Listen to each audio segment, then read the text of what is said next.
Президент Садыр Жапаров менен Армениянын премьер-министри Николь Пашинян жолукту. Чолпон Атада өтө турган Евразия өкмөттөр аралык кеңешинин отурумунун алкагында бүгүн президент Садыр Жапаров Армениянын өкмөт башчысы Николь Пашинян менен жолукту. Бул тууралуу президенттин басма сөз кызматы кабарлады. Садыр Жапаров эки өлкөнүн ортосундагы соода-экономикалык кызматташтыкты өнүктүрүүгө мүмкүнчүлүктөр көп экенин белгиледи. Илим техникалык, маданий, гуманитардык жана соода-экономикалык байланышты чыңдоого багытталган өкмөттөр аралык кеңешмени тез арада өткөрүү зарылдыгын билдирди. Николь Пашинян кызматташтыкты күчөтүүнү колдой турганын айтты. 19-20 августта Чолпон Ата шаарында Евразия экономикалык биримдигине мүчө өлкөлөрдүн өкмөт башчыларынын саммити өтөт. Жыйынга Армениянын премьер-министри Николь Пашинян, Беларустун өкмөт башчысы Роман Головченко, Казакстандын премьер-министри Аскар Мамин, Орусиянын өкмөт башчысы Михаил Мишустин жана Кыргызстандын министрлер кабинетинин төрагасы Улукбек Марипов катышат. Байкоочу өлкө катары Өзбекстандын өкмөт башчысы Абдулла Арипов жана онлайн байланыш аркылуу Кубанын премьер-министри Мануэль Мареро Круз катышмакчы.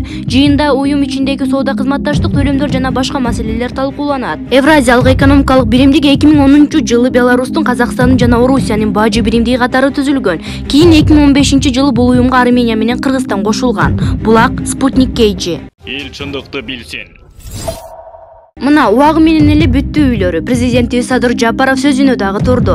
Биринчи, Баткенде талкаланган үйлөрдүн ордуна кайра жаңы үйлөр курулуп бүтүп, өз ээлерине тапшырылып берилүүдө. Экинчи, муну менен бирге айылдагы бардык жолдор жаңы салынып, жарык коюлуп, суу тартылууда. Үчүнчү, мектеп, бала бакча, стадион, бардык мекемелер кошумча курулуп бүтүп калды. Келгилечи эми дачасы окуясын эстейли, эмне болду эле? Тыштан душман кирбей этпей эле, так эле бийлик элеринин айфондору жүктөлгөн учак бир айылды басып калган эле. Оңолдубу, түзөлдүбү, жок дегенде растуу көңүл жубатарлык жылуу сөз айтылбады. Жок, анан Атамбаев бир укмуш сонун президент болчу дейсиңер деп Бактыгүл Иманбек кызы өзүнүн Facebook баракчасына жазды. Эл чындыкты билсин. Башка өлкөнүн качкындарынын кабыл алуу студенттерине билим алууга мүмкүнчүлүк түзүп берүү деген международный нормаларды жакшы түшүнөбүз. Бирок бул норма деле бардык өлкөлөргө бирдей тиешеси жок болуш керек. Мисалы, биздин өлкөдөй болуп көчүгүү менен жер тиреп 30 жылдан бери тике боло албай келген байкуш мамлекет үчүн качкындарды кабыл алуу деген сөз жылкысына карап ышкыра албаган байкуштун кебетесин элестетет. Жок эле дегенде элден мурда кокуй бизге келгиле деп өпкөбүздү колдуктап алып чуркабастан бир аз сабыр кылып дүйнө жүзү эмне дейт экен деп күтүп турсак болбойбу?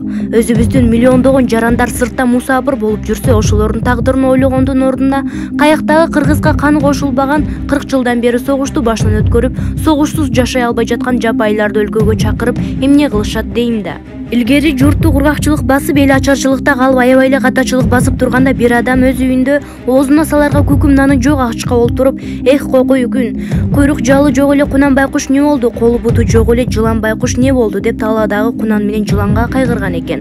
Ошонун сыңарында эң обол өз элинин бүтүндүгүн, тынчтыгын камсыздап, андан соң башкаларга жардам колун сунса, куп жарашып калмак. Анын үстүнө ошол кабыл алабыз деп жаткан качкындардын өлкөсүндө уккан адамдын үрөйүн учурган аялдар менен балдардын укугун жер менен жексен кылып төбөлеген, биздин жашообузга такыр туура келбеген мыйзамдар иштеп келет. Дал ошол жапайы мыйзамдарды каалагандар аялдар бетин көрсөтпөсүн, балдар 5 жашынан намаз окусун, кыздар менен эркек балдар аралашпай өзүнчө билим алсын, 12 жаштан турмушка берсе болот дегендер өзүбүздү да жайнап басып жүрүшөт. Кыргыздардын өнөрү болбогон ата-бабаларыбыз өмүрүндө угуп көрбөгөн өлгөн адамдардын артынан Аллаху акбар дешип жөө басып келгендей жер жаңыртып кыйкыргандарды эмне кылабыз? Мыйзамды уруп ойнобой, мектеп жашындагы кыздардын ороп чулгап, мектеп эрежелерин бузгандарды, мектеп жашындагы балдарды динге аралаштырбаш керек деген законду токтотуп коюшпай, окуучу балдарын мечитке сүйрөгөндөрдү кантебиз? Аялы боюнча бүтсө учетко тургузбаган, эч ким сени көрбөш керек дешип врачка көрсөтпөгөн, үйдө төрөйсүң деп аялды буюмдай көргөндөр арабызда толуп эле жатпайбы? Нике болсо болду дешип ЗАГСтан өтпөй жүргөндөрдү кантебиз? Афганистандын жакындап келе жаткан жапайларды өзүбүздүн чыламолдуу дин бузарлар энесин базардан күткөн баладай акшырайып күтүп жатышканына шегим жок. Качкындар менен кимдер келет деген ой бир аз мээңерди орутса жакшы болот эле. Сыныктан башканын баары жуга, тем более биз кыргыздар башка улуттун жакшы жагын көрбөй, жалаң гана жаман жагын жуктуруп, үйрөнүп кайталап атүгүл өз адатыбыз кылып алмай өнөрүбүз бар элбиз. Армиясы күчтүү бутуна туруп алган бай өлкөлөр качкындарды кабыл алса жарашат. Себеби келген качкындарды контролдоп кыла алышат. А бизчи өзүбүздүн бейбаштарды тыя албай эсибиз ооп жатат. Күндө митинг, күндө тополоң, Европа өлкөлөрүнө Сириядан барышкан качкындардын бизге аял керек дешип чаң тополоң салышкан европалыктар өспүрүм окуучу кыздардын коштоочусу жок, үйлөрүнө чыгарбай калышкандарын да билип коюшса жакшы болмок. Качкындар келсе Бириккен Улуттар уюму акча бөлөт деп кыска ойлонбой, ошолор акчанын зыяны гана тиет. Ойлонуп иш кылгылачы бай болгулар деп Шау Мурза Бөрөккулов өзүнүн Facebook баракчасына жазды. Эл чындыкты билсин. Интернет желесинде Курманбек Бакиевке коёндай окшошкон адамдын Кумтөр алтын кен компаниясында жүргөн сүрөтү чыккан. Бул сүрөт менен 24 кg маалымат агенттигине биринчи жолу Кумтөргө жергиликтүү жогорку окуу жайлардын 150 бүтүрүүчүсү жиберилди деген тема жаңылык чыккан. Интернет колдонуучулары сүрөттөгү адамды качкын президент Курманбек Бакиевке окшоштурушуп, Бакиев Кумтөргө жумушка кирип алганбы деген пикирлерин жазышууда. Эл чындыкты билсин. Дастан Бекешев президент шайлоо жөнүндө мыйзамды артка кайтарышы мүмкүн. Президент Садыр Жапаров президент жана жогорку кеңештин депутаттарын шайлоо жөнүндө мыйзамды артка кайтарышы мүмкүн. Бул тууралуу Дастан Бекешев билдирди. Анын айтымында, мыйзам 10 күн мурун президенттин кол коюусуна берилген. Азыркыга чейин кол коюла элек, мыйзам артка кайтарылат деген сөздөр жүрүп жатат. Парламенттик шайлоону 28 ноябрда өткөрүү пландалган. Эгер президент мыйзамды артка кайтарса, шайлоо декабрь айынын соңуна же келерки жылдын январь айынан башына жылып калат. Кышында эч кандай нааразычылыктар да болбойт.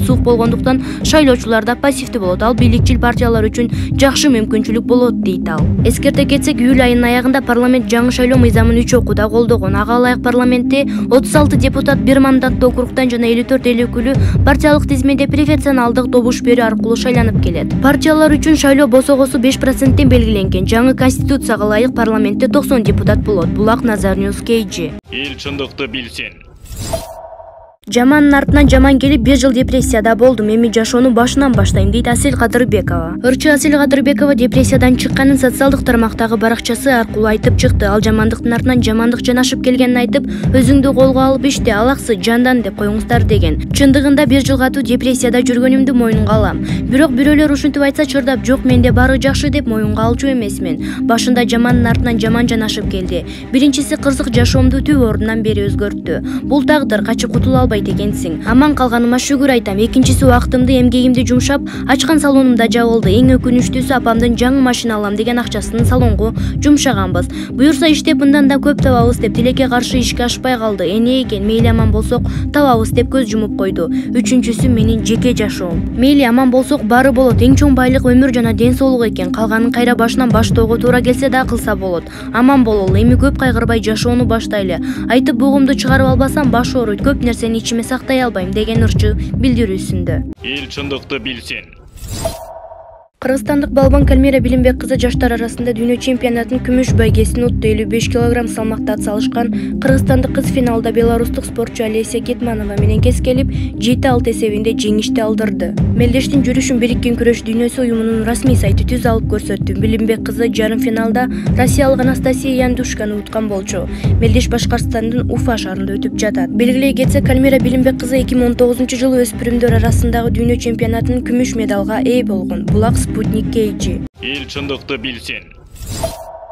Акжол Махмутов сый акысын кайда жумшаарын айтып, трикосун аукционго койду. Махмутов Олимпиадада алтын алуу жана муктаждарга жардам берүү анын бала кезинен берки кыял экенин айтып, ишке ашырууга убакыт келгенин белгилеген. Кыргызстандын грек-рим күрөшүнүн балбаны Олимпиада оюндарынын күмүш медаль уткан Акжол Махмутов Instagram баракчасы аркылуу мамлекеттен алчу акчасын эмнеген жумшай турганын жазды. Өзүңүздөр билгендей, Токиодогу Олимпиада мен үчүн алгачкылардан болду. Мамлекеттин акчасына үй бүлөмө там алып берейин деп жатам. Анткени алар бир нече жылдан бери Бишкекте ижарага батирде жашап келген деп жазган балбан. Махмутов Олимпиадада алтын алуу жана муктаждарга жардам берүү анын бала кезинен берки кыялы болгонун белгилеп, өзүнүн Олимпиадада кийген трикосун аукционго коюп жатканын да жазган.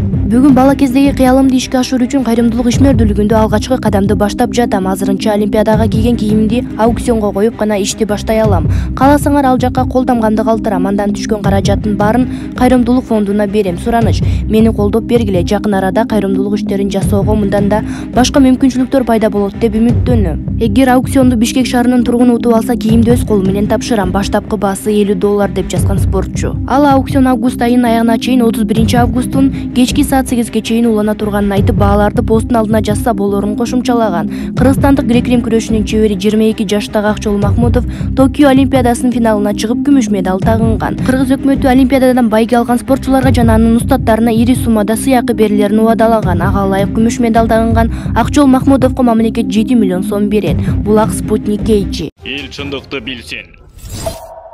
Улукбек Марипов Ауганстандагы акыркы окуялардын кооптуулугун белгиледи. Министрлик кабинетинин төрагасы Улукбек Марипов Ысык көл облусунун Чолпон Ата шаарында өтүп жаткан Евразиялык өкмөттөр аралык кеңешменин кезектеги жыйынына катышты. Анда Марипов Ауганстандагы акыркы окуялардын тездик менен өнүгүшү аймакты коопсуздукка коркунуч туудуруп жатканына токтолду. Улукбек Марипов белгилегендей, бул жолу ошо дүйнөлүк коомчулук оңшу Афганистандагы окуялардын тездик менен өнүгүүсүнө кооптонуу менен көз салып, аймакты коопсуздукка тийиштүү коркунучтар орун алып жаткан учурда өтүп жатат. Болуп жаткан окуялар Борбор Азия өлкөлөрүнүн коопсуздугуна белгилүү таасирин тийгизиси шексиз, деди Марипов. Булак Назар Ньюс KG. Эл чындыкты билсин.